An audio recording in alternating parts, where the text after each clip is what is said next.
નમસ્કાર, spark today ન્યૂઝમાં આપનું હાર્દિક સ્વાગત છે. યુવા હૈયાઓ માટે ખૂબ મહત્ત્વનો મહિનો ગણાતો મહિનો એટલે ફેબ્રુઆરી મહિનો, કે જેની અંદર અનેક ડેઝ સેલિબ્રેટ થતા હોય છે. કોલેજ, સ્કૂલ અને અલગ અલગ જગ્યા પર થનગનતા યુવા હૃદયો એટલે કે યુવાનો, યંગ જનરેશન આ ડેનું સેલિબ્રેટ કરતા હોઈએ છે. 14મી તારીખે વેલેન્ટાઇન ડે આવી રહ્યો છે. એ વેલેન્ટાઇન ડે અંતર્ગત તમે કોઈક સાયબર ફ્રોડનો શિકાર ન થાઓ તે માટે ચર્ચા કરવી છે. 14મી તારીખે વેલેન્ટાઇન ડેને અંતર્ગત અનેક કિસ્સાઓ ફ્રોડ થતા હોય છે. ગત વર્ષે પણ એવા ઘણા કિસ્સાઓ જોયા હતા. આ વખતે પણ કયા પ્રકારનું ફ્રોડ આ વેલેન્ટાઇન ડેના નિમિત્તે થઈ શકે છે તે અંતર્ગત વિશેષ વાતચીત કરવા માટે અમારી સાથે સ્ટુડિયોમાં સાયબર એક્સપર્ટ મયુર સર ઉપસ્થિત છે. સર, સ્પાર્ક ટુડે ન્યૂઝમાં હાર્દિક સ્વાગત છે. નમસ્કાર. 14મી તારીખ, દિલ રેડ હાર્ટ મૂક્યું છે. ઓકે, હવે એ દિવસે લોકો અલગ અલગ રીતે એ દિવસને અલગ અલગ રીતે સેલિબ્રેટ કરતા હોઈએ છે. વેલેન્ટાઇન ડે નિમિત્તે કયા પ્રકારનું સાયબર ફ્રોડ થઈ શકે છે? સૌથી પહેલાં તો એક શાયરીથી હું શરૂઆત કરીશ કે એવું કહેવાતું હતું કે हमारी तो दुआएं कोई गिला नहीं, हमारी तो दुआएं कोई गिला नहीं, वो फूल आज तक कभी खिला नहीं. क्या बात. जिंदगी में आपको सब कुछ मिले जो आज तक कभी किसी को मिला नहीं. આવી શાયરી પહેલાં ચાલતી હતી, હજુ પણ ચાલે છે. સાયબર અપરાધીઓએ આનું સ્વરૂપ બદલી નાખ્યું છે. हमारी तो दुआएं कोई गिला नहीं. સાયબર અપરાધીઓના જે મતે આ શાયરી કેવી રીતે બદલાઈ તો हमारी तो दुआएं कोई गिला नहीं और फूल आज तक कभी खिला नहीं. जिंदगी में हम आपको वो सब कुछ देंगे जो आज तक कभी किसी ने आपको दिया नहीं. આ સાયબર અપરાધીઓની કહાવત છે. બેન, વેલેન્ટાઇન ડેના નિમિત્તે ફેબ્રુઆરી મહિનાની શરૂઆતથી ઇન્ટરનેટ પર અલગ અલગ પ્રકારની ગતિવિધિઓ જોવા મળી છે. લાસ્ટ યર પણ વેલેન્ટાઇન ડે સંદર્ભે જે ફ્રોડ હતા તેના સંદર્ભે આપણે ઉજાગર કરેલું આપણા ટોક શોના માધ્યમથી. ઘણા લોકોને એમાં બચાવવામાં સફળ પણ થયા હતા. વેલેન્ટાઇન ડે નિમિત્તે અત્યારે 4 પ્રકારના સાયબર સ્કેમ જોવા મળી રહ્યા છે. Number 1, fake profile. સૌથી પહેલાં આ લોકો ઇન્ટરનેટની મદદથી એક પોર્ટલ છે, હું એનું નામ નહીં બોલું અહીંયા, પણ એ પોર્ટલની મદદથી જે આ સાયબર અપરાધીઓ છે તે એકદમ હેન્ડસમ છોકરો અને એક બ્યુટિફુલ ગર્લ એની પ્રોફાઇલ બનાવે છે સોશિયલ મીડિયા પર. સોશિયલ મીડિયા પર પ્રોફાઇલ બનાવીને ફ્રેન્ડ લિસ્ટ સ્ટ્રોંગ કરે છે.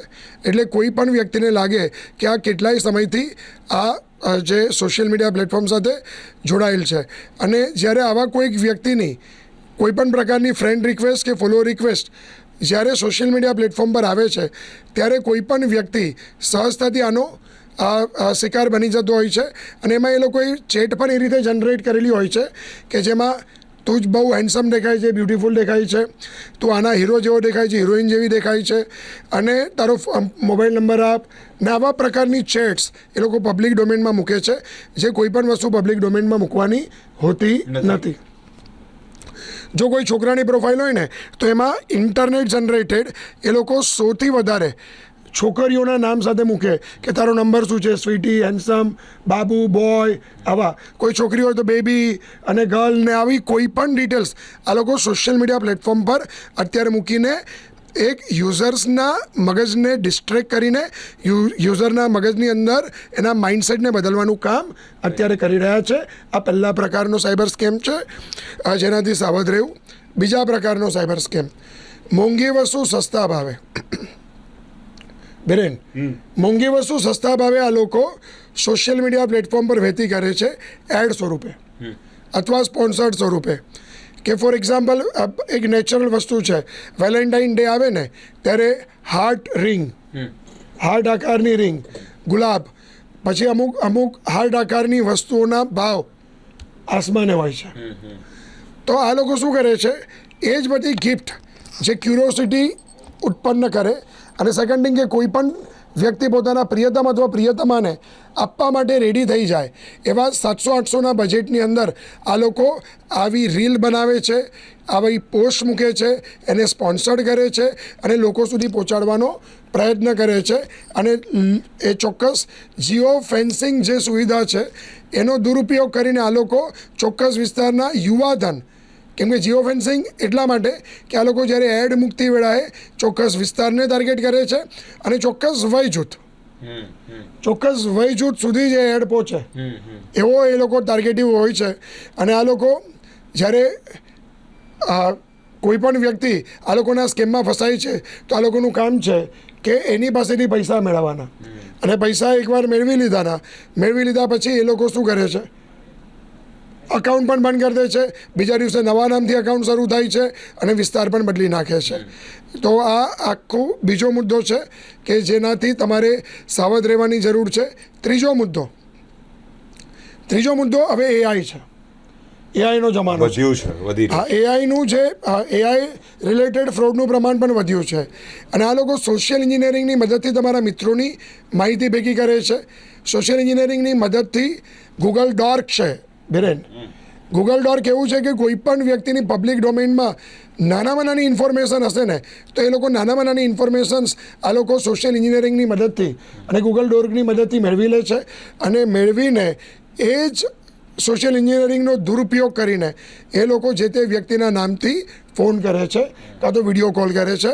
અને ત્યારબાદ વિડીયો કોલ કરીને આ લોકો ખાસ એક મુદ્દાને હું યુવાનોને જતવું છું કે કોઈ પણ વિડીયો કોલ આવે પછી એ નોન નંબર હોય કે અનનોન નંબર હોય, પણ વિડીયો કોલમાં ડાયરેક્ટ પોતાનો ચહેરો બતાવવાનું ટાળવું જોઈએ. કારણ કે આ લોકો વિડીયો કોલથી તમને એવું લાગે કે તમારા પરિચિત વ્યક્તિનો જ વિડીયો કોલ આવ્યો અને એ લોકો તમારો ચહેરો રેકોર્ડ કરી લે છે અને ત્યારબાદ એનો મોર વિડીયો બનાવીને અઘટિત માંગણીઓ કરે છે. એવા પણ કિસ્સા અત્યારે સામે આવી રહ્યા છે. આ ત્રીજા પ્રકારનો કિસ્સો છે. અને ચોથા પ્રકારનો કિસ્સો એવો છે કે એ જ સોશિયલ એન્જિનિયરિંગનો દુરુપયોગ કરીને આ તમને ફોન કરે છે કે કુરિયરવાળો તમારા ઘરની નજીક છે, તમને તમારા જાણીતા વ્યક્તિ, નામ નહીં બોલે પણ તમારા પરિચિત વ્યક્તિએ તમને એક ગિફ્ટ મોકલી છે અને ગિફ્ટ બહુ જ એક્સપેન્સિવ છે, પણ જે કુરિયરવાળો બોય આવી રહ્યો છે એને તમારું ઘરનું એડ્રેસ નથી મળી રહ્યું, તમારું ઘરની નજીકમાં જ છે, પણ જો તમને તમારી ગિફ્ટ જે પ્રિસિયસ છે અને બહુ સાવચેતીથી મોકલેલી છે એવી ક્યુરિયોસિટી ઊભી કરશે ને કે મગજને ડિસ્ટ્રેક્ટ કરી દેશે.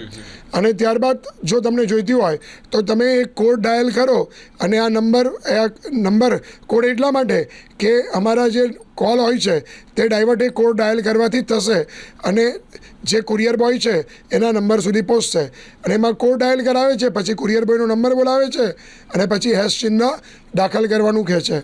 અને જો કોઈ, હું જાણી જોઈને અત્યારે કોડ બોલી નથી રહ્યો કારણ કે એનો ગેરફાયદો ઉચકી શકે છે કોઈ પણ, એટલે હું કોડ નથી બોલી રહ્યો, પરંતુ 10 ડિજિટનો ડાયલ કરો કોડ અને પછી હેશ. જ્યારે કોઈ પણ વ્યક્તિ તમને આવું કહે તો ત્યાંથી જ અટકી જજો. કારણ કે આ વ્યક્તિ શું કરી રહ્યો છે, તમારા ફોનને બીજા વ્યક્તિના મોબાઈલ પર, સાયબર અપરાધીના મોબાઈલ ઉપર ટ્રાન્સફર કરાવી રહ્યા છે અને ટ્રાન્સફર કરાવીને તમારા મોબાઈલ સુધી પહોંચ મેળવવાની, તમારા મોબાઈલ પર આવતા કોલ અને એસએમએસને એક અલગ નંબર પર ડાયવર્ટ કરાવવાની અને ત્યારબાદ તમારા નામથી સોશિયલ મીડિયા અકાઉન્ટ રજિસ્ટર્ડ કરવાનું, કાં તો તમારા સોશિયલ મીડિયા અકાઉન્ટને હેક કરીને એનો ફાયદો ઉચકવાનો પ્રયત્ન કરવાનો, તમારા મિત્રો પાસેથી પૈસા મેળવવાનો પ્રયત્ન કરવાનો, અથવા તમારી ઇન્ટરનલ જે માહિતી છે તે ભેગી કરીને તમારે બ્લેકમેલિંગ કરવાનો મુદ્દો, આ આખી બાબત અત્યારે સામે આવી છે. એટલે આવા 4 પ્રકારના બિરેન ફ્રોડ થઈ રહ્યા છે, સાયબર ફ્રોડ સામે આવી રહ્યા છે. તો આનાથી જાગૃત રહેવું એ અત્યંત જરૂરી છે. અને હું એવું માનું છું કે ચેતો નર સદા સુખી, એટલે આ જે કહાવત છે એને આપણે જો સાર્થક કરીએ તો આપણે ઝીરો ટ્રસ્ટ સાથે આગળ વધવું જોઈએ. અને જે તે તમારા જે આ દિવસો છે એ આગળના જે દિવસો છે તે દિવસોમાં સાયબર સાવધાની રાખવી અત્યંત જરૂરી છે. જી બિરેન. સર, જે લોકો ભોગ બન્યા છે, જે લોકો સાવચેતીના ભાગ સ્વરૂપે તમે જે વાત કરી હતી એ પ્રમાણે જો થઈ ગયું છે, તેમની સાથે કંઈ ફ્રોડ થયું છે તો કયા પ્રકારના સ્ટેપ તે લોકો લેવા જોઈએ? પહેલી વસ્તુ કે આ લોકોને કેમ ટાર્ગેટ કરે છે, કેમ કે યુવાનોના જે રિલેશનશિપ બહાર હોય છે ને એમાં મોટાભાગના ઘરે ખબર હોતી નથી, અને ઘરે ખબર નથી હોતી ને બિરેન, એટલે આ લોકો એમનો ફાયદો ઉચકી રહ્યા છે કે ભાઈ તમારા ઘરે ઇન્ફોર્મ કરીશું, બરાબર, તમારી માહિતી પહોંચી જશે. હું સૌથી પહેલાં કોઈ પણ યુવાન જો ભોગ બને છે ને તો સૌથી પહેલી બાબત એ યાદ રાખવાની કે 1930 સાયબર ક્રાઇમની મદદ લેવી અત્યંત જરૂરી છે અને જેટલું ઝડપથી તમે 1930 ડાયલ કરશો તેટલા ઝડપથી તમને તમારા પૈસા જો ગયા હશે તો પાછા મળવાની સંભાવના વધી જશે. જો મોબાઈલ પણ હેક થયો હશે તો તમે તરત જ તમારા મોબાઈલની અંદર mKavach 2 એપ્લિકેશન હોય છે, એનાથી તમે તમારા મોબાઈલને સ્કેન કરી શકશો. સીડેક દ્વારા ડેવલપમેન્ટ આ એપ્લિકેશન છે mKavach 2, અને એનાથી તમે તમારા મોબાઈલને સ્કેન કરાવી શકશો કે તમારા મોબાઈલની અંદર શું વાયરસ છે કે નહીં એ પણ તમે ચેક કરી શકશો. ઇવન ધો કોઈ લિંક દ્વારા તમારા મોબાઈલને હેક કરવામાં આવ્યો છે અને જો એ તમારા મોબાઈલની ઓડિયોની સતત પરમિશન લઈ રહ્યો છે તો એ પણ તમે ચેક કરી શકશો ત્વરિત. નંબર 3, કોઈ પણ વિડીયો કોલ આવે પોતાનો ચહેરો તમે બતાવવાનું ટાળો, કારણ કે એ એક વિડીયો કોલ હોઈ શકે છે. નંબર 4, કોઈ પણ ઓડિયો કોલ આવે ને એમાં તમારા પરિચિતનો જ અવાજ લાગે તો પણ એને રેગ્યુલર નંબર પરથી કોલ કરીને એકવાર પૂછી લો કે શું આ ઓડિયો મૂક્યો છે, પછી વિશ્વાસ કરવો જોઈએ, ડાયરેક્ટ વિશ્વાસ કરવો જોઈએ નહીં. મોંઘી વસ્તુ સસ્તા ભાવે મળે છે તો ત્યાં અટકી જવાની જરૂર છે.